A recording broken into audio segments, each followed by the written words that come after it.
د تالار شیشې نه یو ځل بیا ستړي مشي او نیکې هیلې او ډېر سلامونه مې واخلئ. قدرمندو رحمان نادان یم.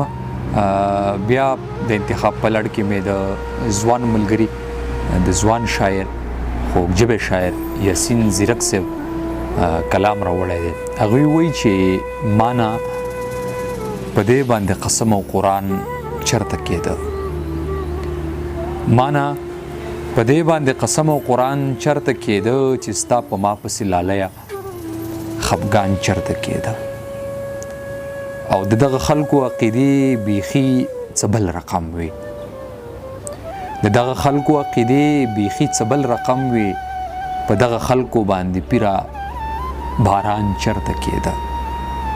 په دغه ځمکه کې بلو د بشر هر وخت کېده، په دغه ځمکه کې بلو د بشر هر وخت کېده، په دغه ځمکه کې بکر د انسان چرته کېده.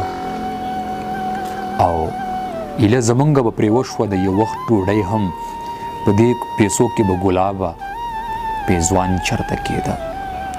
زیرکه دلته جهالت کوو نو وجه یې دا وه، زیرکه دلته جهالت کوو نو وجه یې دا وه، زیرکه دلته به تفسیر د جانان چرته کېده، زیرکه دلته به تفسیر د جانان چرته